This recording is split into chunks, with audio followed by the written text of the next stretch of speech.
اب آپ کو کیا لگتا ہے پاکستان کا کردار کیا ہونے والا ہے؟ کیا پاکستان جو بارہا اسحاق ڈار کی جانب سے بھی یہ بیان سامنے آیا ہے کہ جی ہم نے ابھی تک اسرائیل کو ریاست تسلیم نہیں کیا ہے، تو پاکستان کی جانب سے اگلا علائی عمل آپ کیا دیکھ رہے ہیں؟ کیا اعلان ہونے والا ہے؟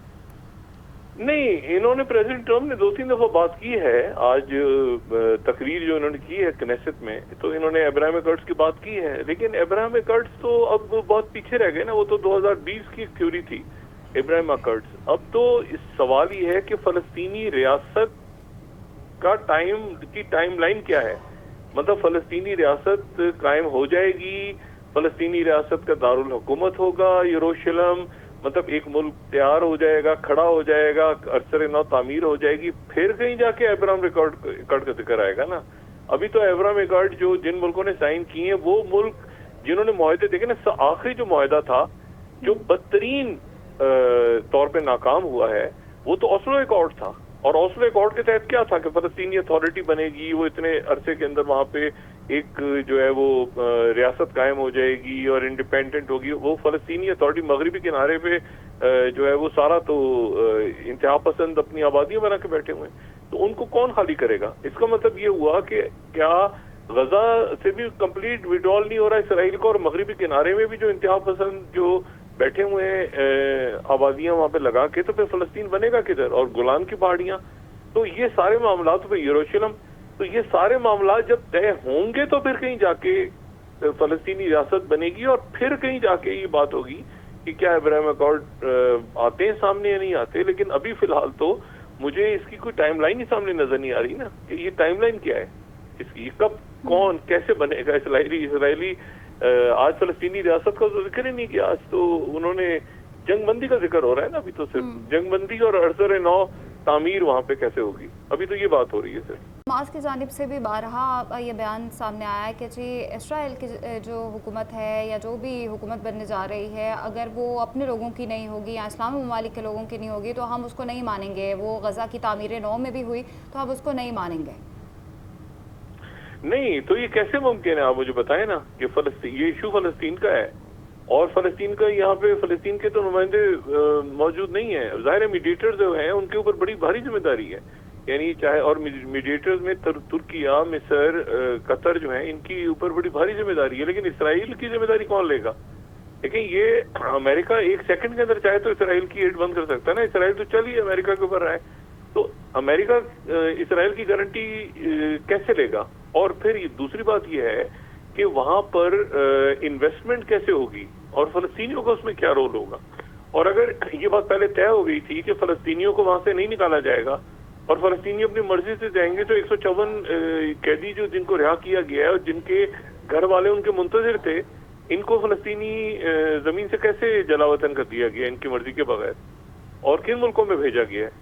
تو یہ میرا خیال ہے کہ اس کے شروع میں ہی ایک آپ سمجھیں کہ ایک بٹرنس آ گئی ہے اس میں. اور اس میں اب آگے معاملہ، کیونکہ جب کمٹمنٹ ہو گئی تھی، ابھی میڈیا سے یہ بات کریں گے تو یقیناً اس میں یہ واضح ہوگی ساری بات کہ بھئی آپ نے کیسے ان کو جلا وطن کر دیا، کن ملکوں میں بھیج دیا اور کیوں بھیجا.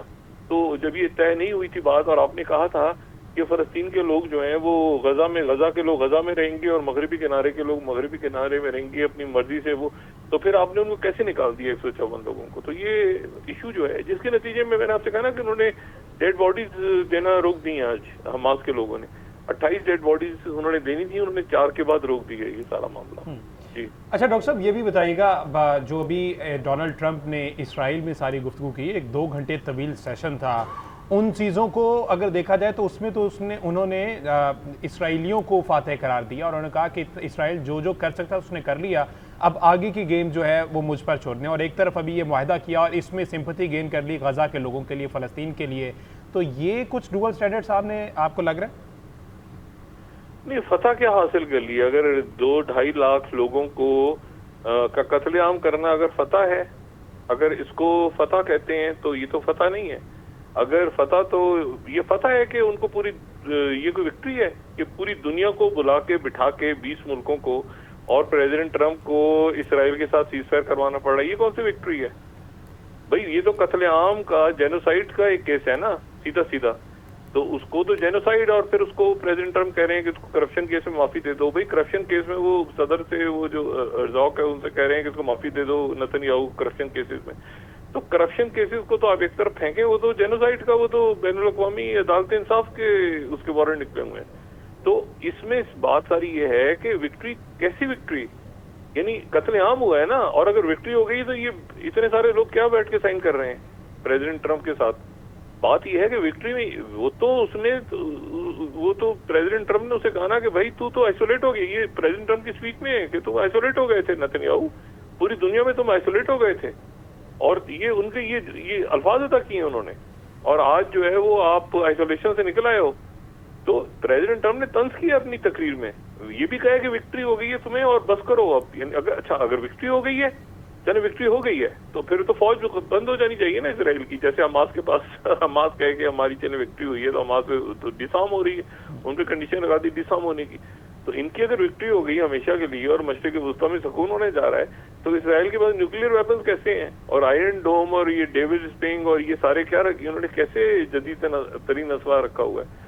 تو بات یہ ہے کہ یہ میرا خیال ہے کہ ابھی یہ دیکھنا ہے سارا کہ جو مسلمان ممالک ہیں اور جو میڈیٹرز ہیں وہ کتنا زیادہ پریشر ایکسرٹ کرتے ہیں پریزیڈنٹ ٹرمپ پہ، اور کتنا مطمئن کر پاتے ہیں فلسطینیوں کو اور تمام دنیا کو، اور اس میں یقیناً یورپ کے ملک بھی ہیں اور باقی دنیا بھی. اب آپ کو کیا لگتا ہے پاکستان کا کردار کیا ہونے والا ہے؟ کیا پاکستان جو بارہا اسحاق ڈار کی جانب سے بھی یہ بیان سامنے آیا ہے کہ جی ہم نے ابھی تک اسرائیل کو ریاست تسلیم نہیں کیا ہے، تو پاکستان کی جانب سے اگلا عمل آپ کیا دیکھ رہے ہیں، کیا اعلان ہونے والا ہے؟ نہیں، انہوں نے پریزیڈنٹ ٹرمپ نے 2-3 دفعہ بات کی ہے. آج تقریر جو انہوں نے کی ہے کنیسٹ میں، تو انہوں نے ابراہیم ایکرڈز کی بات کی ہے. لیکن ابراہیم ایکرڈز تو اب بہت پیچھے رہ گئے نا، وہ تو 2020 کی تھیوری تھی ابراہیم ایکرڈز. اب تو اس سوال یہ ہے کہ فلسطینی ریاست کا ٹائم لائن کیا ہے. مطلب فلسطینی ریاست قائم ہو جائے گی، فلسطینی ریاست کا دارالحکومت ہوگا یروشلم، مطلب ایک ملک تیار ہو جائے گا، کھڑا ہو جائے گا، عرصۂ نو تعمیر ہو جائے گی، پھر کہیں جا کے ابراہیم ایکارڈ کا ذکر آئے گا نا. ابھی تو ابراہیم ایکارڈ جو جن ملکوں نے سائن کیے ہیں وہ ملک جنہوں نے معاہدے دیکھے نا، آخری جو معاہدہ تھا جو بدترین طور پہ ناکام ہوا ہے وہ تو اوسلو ایکارڈ تھا. اور اوسلو ایکارڈ کے تحت کیا تھا کہ فلسطینی اتھارٹی بنے گی، وہ اتنے عرصے کے اندر وہاں پہ ایک جو ہے وہ ریاست قائم ہو جائے گی اور انڈیپینڈنٹ ہوگی. وہ فلسطینی اتھارٹی مغربی کنارے پہ جو ہے وہ سارا تو انتہا پسند اپنی آبادیاں بنا کے بیٹھے ہوئے ہیں، تو ان کو کون خالی کرے گا؟ اس کا مطلب یہ ہوا کہ کیا غزہ سے بھی کمپلیٹ وڈرال نہیں ہو رہا اسرائیل کا، اور مغربی کنارے میں بھی جو انتہا پسند جو بیٹھے ہوئے ہیں آبادیاں وہاں پہ لگا کے، تو پھر فلسطین بنے گا کدھر؟ اور گولان کی پہاڑیاں. تو یہ سارے معاملات پہ یروشلم، تو یہ سارے معاملات جب طے ہوں گے تو پھر کہیں جا کے فلسطینی ریاست بنے گی، اور پھر کہیں جا کے یہ بات ہوگی کہ کیا ابراہیم ایکارڈ آتے ہیں سامنے یا نہیں آتے. لیکن ابھی فی الحال تو مجھے اس کی کوئی ٹائم لائن ہی سامنے نظر نہیں آ رہی نا کہ یہ ٹائم لائن کیا ہے اس کی، کب کون کیسے بنے گا. اسرائیلی آج فلسطینی ریاست کا تو ذکر ہی نہیں کیا. آج تو انہوں نے جنگ بندی کا ذکر ہو رہا ہے نا، ابھی تو صرف جنگ بندی اور عرصۂ نو تعمیر وہاں پہ کیسے ہوگی، ابھی تو یہ بات ہو رہی ہے.